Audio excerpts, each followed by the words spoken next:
Hello and welcome to this video on price elasticity of supply. In this video we're going to look at what it means, how to calculate it, and then relate it to supply curves. So let's start off with what is meant by price elasticity of supply, or sometimes abbreviated to PES. Well, price elasticity of supply is defined as the responsiveness of quantity supplied to a change in price, i.e. what happens to the amount that producers produce or wish to produce if there is a change in price. Is it very responsive? Do they produce a lot more or not very much more? And which direction does that relationship go in? We can calculate this by using the following formula. The percentage change in quantity supplied divided by the percentage change in price. And this is an important formula, so let's make sure that we've got this one down in our notes. Now, in order to do this, we do need to be able to do percentage change, the change over original times 100, or as I like to remember, cheese and onion. So let's have a look at a practice calculation here. The market price of crisps rises from 70 cents to 77 cents, so an increase of 0.07. As a result, the crisp manufacturer increases production from 1,000 to 1,200, so a change, an increase here of 200. What is the price elasticity of supply? Well, let's go through our steps. First of all, let's work out the percentage change in supply. So the change in supply was an increase of 200 divided by the original 1,000. So supply has gone up by 20%. Now, what happened to the price? Well, the change was 0.07 over the original 70 cents times 100. So that's an increase of 10%. So what's the price elasticity of supply? Well, 20 over 10 is 2. And we call this the price elasticity of supply coefficient. And we would expect here to get a positive number, whereas for PED, we would expect a negative number.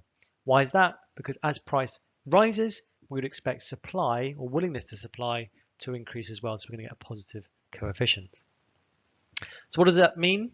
This price elasticity supply coefficient of 2.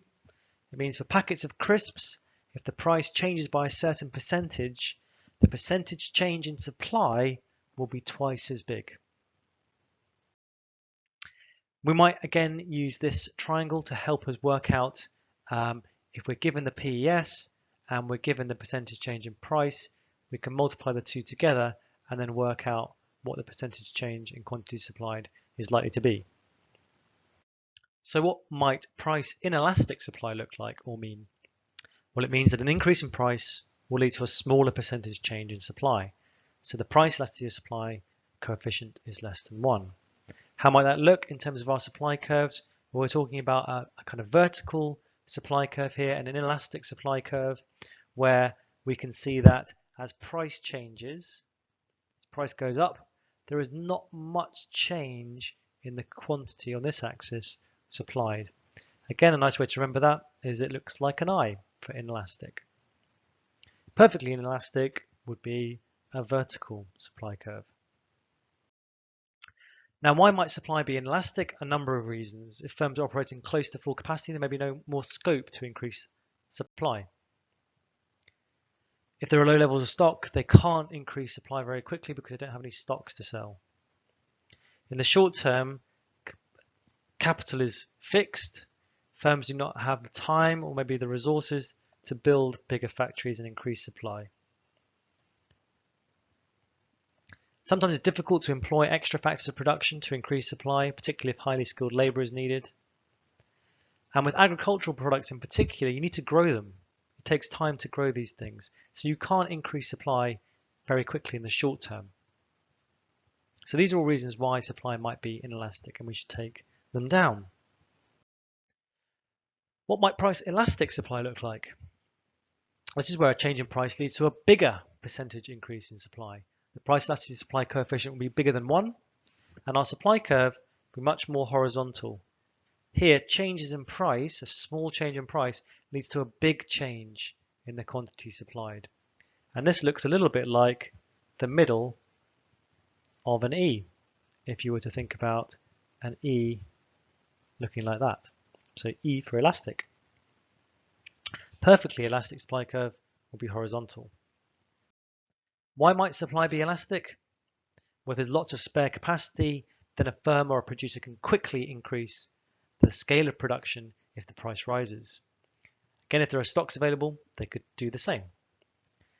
In the long run, supply tends to be more elastic because we can build more factories, hire more workers.